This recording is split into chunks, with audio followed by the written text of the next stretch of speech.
Friends, आज का हमारा टॉपिक है यूनरी ऑपरेटर। तो आज के इस वीडियो में मैं बताऊंगा कि यूनरी ऑपरेटर क्या होता है, कितने टाइप का होता है और इसको प्रोग्राम में हम कैसे यूज करते हैं। ठीक है, लेकिन सबसे पहले हमें जानना चाहिए कि यूनरी ऑपरेटर क्या होता है। An operator which works on only single operand is called unary operator. Friend, unary operator एक ऐसा ऑपरेटर होता है जिसको मैं सिर्फ सिंगल ऑपरेंड पे यूज करता हूँ। ठीक है, इसको हम यूनरी ऑपरेटर बोलते हैं। ठीक है, इस ऑपरेटर का यूज हम सिंगल वेरिएबल्स के ऊपर करते हैं। ऑपरेंड का मतलब कि वेरिएबल्स, मान लो यहाँ पे कोई ए नाम का वेरिएबल्स है, तो इस वेरिएबल्स के ऊपर हम इस ऑपरेटर का यूज करेंगे। या तो इसकी वैल्यू को मैं प्लस प्लस करूँगा या फिर मैं माइनस माइनस करूँगा। ठीक है, तो अगर मैं एक से इंक्रीमेंट करता हूँ तो इंक्रीमेंट ऑपरेटर होगा, अगर मैं डिक्रीमेंट करता हूँ तो ये डिक्रीमेंट ऑपरेटर होगा।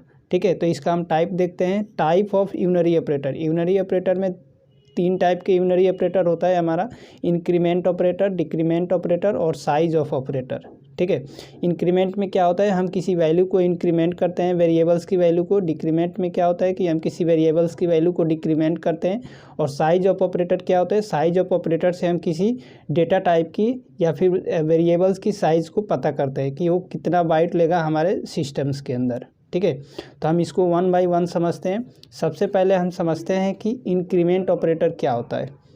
इंक्रीमेंट ऑपरेटर को देखो फ्रेंड, इस टाइप से हम यूज करते हैं, डबल प्लस से। Increase the value of variable by one is called increment operator. Increment operator जिस भी हम वेरिएबल्स पे यूज करते हैं उस वेरिएबल्स की वैल्यू को क्या करते हैं, इंक्रीमेंट करते हैं। और कितना इंक्रीमेंट करते हैं, एक से इंक्रीमेंट करते हैं। ठीक है, अगर मान लो कोई वेरिएबल्स की वैल्यू है ए, ठीक है, ये कोई वेरिएबल्स है, इसमें वैल्यू है 10, तो अगर मैं इस पर ए प्लस प्लस लिखूँगा ना ऐसे, तो इसका मतलब कि इस 10 में मैं एक इंक्रीमेंट कर रहा हूँ, मतलब कि यहाँ पे वेरिएबल्स की वैल्यू मैं 11 कर रहा हूँ। ठीक है, तो ये होता है हमारा इंक्रीमेंट प्लस प्लस ऑपरेटर। ठीक है, इसमें देखो दो टाइप के इंक्रीमेंट हम यूज करते हैं अपने प्रोग्रामिंग में, प्री इंक्रीमेंट और पोस्ट इंक्रीमेंट। अगर मैं प्री इंक्रीमेंट की बात करूं तो देखो हमारे पास एक मान लो कि इंटीजर टाइप का वेरिएबल्स है, इसमें वैल्यू है 5। ठीक है, तो अगर इस वेरिएबल्स के पहले मैं डबल प्लस लगाता हूं, ठीक है, तो ये हमारा प्री इंक्रीमेंट होता है। अगर इसी वेरिएबल्स के मैं बाद में प्लस प्लस लगाता हूं तो ये हमारा पोस्ट इंक्रीमेंट होता है। ठीक है, तो ये वर्क कैसे करता है प्रोग्रामिंग में, ये समझ लेते हैं। मान लो कि हमारा वेरिएबल्स की वैल्यू है 5, ठीक है, और इसमें क्या किया मैंने, ए प्लस प्लस किया और इसकी वैल्यू को मैंने बी वेरिएबल्स के अंदर स्टोर करा लिया। ठीक है, तो आप देखो जैसे ये कोड चलेगा तो यहाँ पे मैं बी को प्रिंट कराऊंगा तो यहाँ पे 6 प्रिंट होगा, और मैं ए को प्रिंट कराऊंगा तो 6 ही प्रिंट होगा। कैसे, मैं बता देता हूँ। जैसे देखो मान लो यहाँ पे प्री इंक्रीमेंट का मतलब हुआ कि पहले वैल्यू को इंक्रीमेंट करो, देन वेरिएबल्स के अंदर स्टोर करो। ठीक है, अभी ए की वैल्यू क्या है 5, तो यहाँ से 5 होकर कट के क्या हो जाएगा 6। 5 की वैल्यू इंक्रीमेंट हो गई 6, और इसको वेरिएबल्स के अंदर स्टोर करो, मतलब कि बी की अंदर क्या आ गया, 6 वैल्यू आ गया। ठीक है, तो यहाँ पे मैं बी को जब प्रिंट करूँगा तो यहाँ पे 6 आएगा, और देखो ए की वैल्यू क्या है 6, तो फिर मैं यहाँ पे ए की वैल्यू को प्रिंट करूँगा तो 6 आएगा। ठीक है, इस केस में दोनों की वैल्यू 6 आएगा। तो यह हमारा प्री इंक्रीमेंट का कॉन्सेप्ट है। अब मैं पोस्ट इंक्रीमेंट देखता हूँ। मान लो कोई वेरिएबल से ए, इसमें वैल्यू है 5। ठीक है, अगर मैं वेरिएबल्स के जस्ट बाद में प्लस प्लस लगाता हूँ तो ये मतलब कि पोस्ट इंक्रीमेंट कर रहा हूँ। ठीक है, तो अब इसमें क्या होगा कि पहले वैल्यू को स्टोर करो, देन वैल्यू को इंक्रीमेंट करो। ठीक है, तो यहाँ पे अगर मैं बी की वैल्यू प्रिंट करूँगा तो 5 प्रिंट होगा, और ए की वैल्यू प्रिंट करूँगा तो 6 प्रिंट होगा। कैसे, देखो यहाँ पे ए प्लस प्लस मतलब कि ए की वैल्यू कितना है 5, तो यहाँ पे बी के अंदर कितना आ गया 5, तो यहाँ पे हमारा 5 आ गया। उसके बाद यहाँ पे प्लस प्लस हुआ, प्लस प्लस हुआ मतलब कि अब वैल्यू इंक्रीमेंट होकर के कितनी हो गई 6। ठीक है, तो ए में वैल्यू हो गई 6 और बी में वैल्यू हो गई 5। तो अगर आप यहाँ पे बी की वैल्यू प्रिंट करोगे तो 5 प्रिंट होगा, और यहाँ पे ए की वैल्यू प्रिंट करोगे तो 6 प्रिंट होगा। ठीक है, तो ये यहाँ पे आपको समझना है कि प्री इंक्रीमेंट और पोस्ट इंक्रीमेंट कैसे वर्क करता है। ठीक है, तो आई होप आप लोगों को इस कॉन्सेप्ट से समझ में आ चुका होगा कि प्री इंक्रीमेंट कैसे वर्क कर रहा है और पोस्ट इंक्रीमेंट कैसे वर्क कर रहा है। और प्री इंक्रीमेंट पहचान करने का तरीका है कि वेरिएबल्स के पहले अगर कोई प्लस प्लस होता है तो ये प्री इंक्रीमेंट हुआ, और पोस्ट इंक्रीमेंट में क्या होता है कि वेरिएबल्स के बाद में मैं प्लस प्लस यूज करता हूँ प्रोग्रामिंग में। ठीक है, तो ये कुछ कॉन्सेप्ट है प्री इंक्रीमेंट और पोस्ट इंक्रीमेंट का। अब हम देखते हैं डिक्रीमेंट ऑपरेटर क्या होता है। डिक्रीमेंट ऑपरेटर को देखो मैं माइनस माइनस से डिनोट करता हूँ। किसी वेरिएबल्स के ऊपर अगर मैं माइनस माइनस लगाता हूँ तो ये डिक्रीमेंट ऑपरेटर होता है।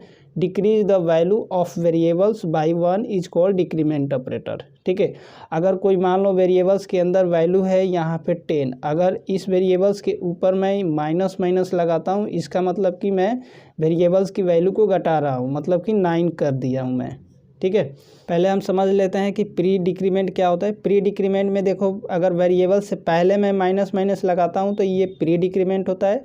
अब पोस्ट डिक्रीमेंट में क्या होता है कि अगर हम वेरिएबल्स के बाद में माइनस माइनस लगाता हूं तो ये पोस्ट डिक्रीमेंट होता है। ठीक है, अब देखो इसको प्रोग्रामिंग में यूज करते हैं तो इसका वैल्यू कैसे प्रिंट होता है। मान लो इसमें वैल्यू है ए में हमारा वैल्यू है 5। ठीक है, इस वैल्यू के जस्ट मैंने वेरिएबल्स के आगे माइनस माइनस कर दिया, उसके बाद यहाँ पे वेरिएबल्स लिख दिया। ठीक है, और इसकी वैल्यू को मैंने बी के अंदर स्टोर करा लिया। ठीक है, और यहाँ पे मैंने बी को प्रिंट कराया और ए को प्रिंट कराया। ठीक है, तो यहाँ पे देखो बी की वैल्यू भी 4 प्रिंट होगा, ए की वैल्यू भी 4 प्रिंट होगा। कैसे एग्जीक्यूट होगा लाइन में बता देता हूँ। यहाँ पे देखो सबसे पहले ए की वैल्यू है 5, यहाँ पे हमारा वैल्यू डिक्रीमेंट हुआ, मतलब कि 5 से हट करके वैल्यू हो गई 4। ठीक है, उसके बाद ये वैल्यू कहाँ चली गई, बी के अंदर, तो यहाँ पे बी के अंदर क्या आ गया, 4 आ गया। ठीक है, तो मैं बी को प्रिंट करूंगा तो देखो यहाँ पे 4 मिलेगा, और ए के अंदर क्या है 4 है, तो ए को भी मैं अगर प्रिंट करूंगा तो 4 मिलेगा। ठीक है, तो ये ऐसा काम करता है हमारा प्री डिक्रीमेंट। अब मैं पोस्ट डिक्रीमेंट आप लोगों को बता देता हूँ। मान लो ए के अंदर 5 है। ठीक है, ये माइनस माइनस हमने किया, मतलब कि वैल्यू को सबसे पहले स्टोर करो। ठीक है, देन डिक्रीज करो, तो ए में बी में कितना आ गया वैल्यू, यहाँ पे वैल्यू आ गया 5। ठीक है, देन वैल्यू डिक्रीज हुआ तो मतलब क्या हुआ, 5 से हट करके ए की वैल्यू हो गई 4। तो यहाँ पे अगर मैं बी को प्रिंट करूँगा तो बी में क्या है 5, तो यहाँ पे मिलेगा हमारा 5, और ए में क्या है 4, तो यहाँ पे हमारा मिलेगा ए की वैल्यू 4। ठीक है, नंबर 3 है हमारा साइज ऑफ ऑपरेटर। ठीक है, it work on only single operand, it is use to display the size of data type और variables, is called size of operator. Friends, size of operator जो है ना, ये एक सिंगल ऑपरेंड पे work करता है। ठीक है, जैसे हमारा इंक्रीमेंट डिक्रीमेंट ऑपरेटर वर्क करता था, वैसा ही ये भी साइज ऑफ ऑपरेटर वर्क करता है। ठीक है, एक सिंगल ऑपरेंड का मतलब हुआ कि एक सिंगल वेरिएबल्स पे ये वर्क करता है। ठीक है, इसमें डेटा टाइप भी हम यूज करते हैं। अब देखो इसका हम यूज करते हैं display the size of data type, data type की साइज को पता करने के लिए हम इस साइज ऑफ ऑपरेटर का यूज करते हैं। ठीक है, और वेरिएबल्स का भी हम साइज पता कर सकते हैं। ठीक है, एग्जांपल्स के लिए देखो, मान लो हमारे पास कोई वेरिएबल्स है ए। ठीक है, और इसका टाइप है इंट। ठीक है, तो अब हमें चेक करना है कि इस वेरिएबल्स का जो मेमोरी साइज है कितना ऑक्यूपाई करेगा हमारे सिस्टम के अंदर, तो इस साइज ऑफ ऑपरेटर की हेल्प से इसका हम मेमोरी पता लगाएंगे। ठीक है, तो मैं यहाँ पे इंट में एक बी नाम का वेरिएबल डिक्लेयर करूँगा। ठीक है, और साइज ऑफ ऑपरेटर में लिखूँगा, और इस ऑपरेटर के अंदर इस ए वेरिएबल्स को मैं पास कर दूँगा। ठीक है, अब मैं क्या करूँगा, इस बी को मैं प्रिंट करा लूँगा। जैसे यहाँ पे मैं प्रिंट कराऊँगा तो हमारा यहाँ पे 2 बाइट आउटपुट आएगा। ठीक है, तो ये 2 बाइट आउटपुट जो है ये इंटीजर का साइज है। ठीक है, तो ये हमारा इंटीजर का साइज बता देगा कि ये जो वेरिएबल्स है इंटीजर टाइप का है और इसका साइज है 2 बाइट्स। ठीक है, इसी टाइप से मान लो कि हमें डेटा टाइप ही डायरेक्ट पास करना है, तो हम इस साइज ऑफ ऑपरेटर के अंदर यहाँ पे वेरिएबल्स ना लिख करके हम डेटा टाइप भी लिख सकते हैं। ठीक है, तो यहाँ पे भी हमारा 2 बाइट मिलेगा। अगर मान लो मुझे कैरेक्टर का पता करना है तो मैं यहाँ पे साइज ऑफ ऑपरेटर के अंदर यहाँ पे कैरेक्टर लिख दूंगा, तो यहाँ पे हमें कैरेक्टर का साइज मिल जाएगा।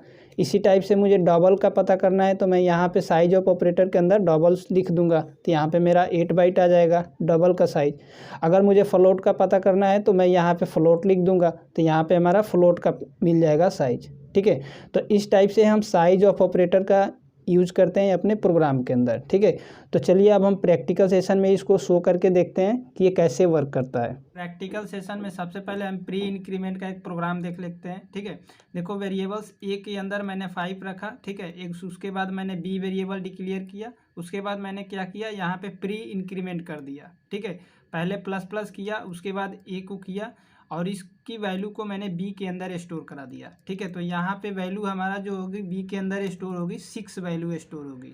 ठीक है, क्योंकि सबसे पहले ए की वैल्यू इंक्रीमेंट होगी, तो ए की वैल्यू हमारा प्लस प्लस होगी, तो क्या होगी, ए की वैल्यू भी 6 हो जाएगी, और बी की वैल्यू भी 6 हो जाएगी। ठीक है, तो अगर हम प्लस प्लस करते हैं पहले तो ये हमारा क्या होता है, प्री इंक्रीमेंट होता है। ठीक है, उसके बाद मैं देखो बी की वैल्यू को प्रिंट कराऊंगा तो हमारा यहाँ पे आउटपुट 6 मिलेगा, और फिर ए की वैल्यू को मैं प्रिंट कराऊंगा तो आउटपुट हमारा 6 ही मिलेगा, क्योंकि यहाँ पे बी की भी वैल्यू अपडेट हो चुकी है 6 और ए की भी वैल्यू अपडेट हो चुकी है 6। ठीक है, प्रोग्राम को रन करता हूँ। देखो हमारा आउटपुट आ गया, वैल्यू ऑफ बी 6 आ गया और वैल्यू ऑफ ए 6 आ गया।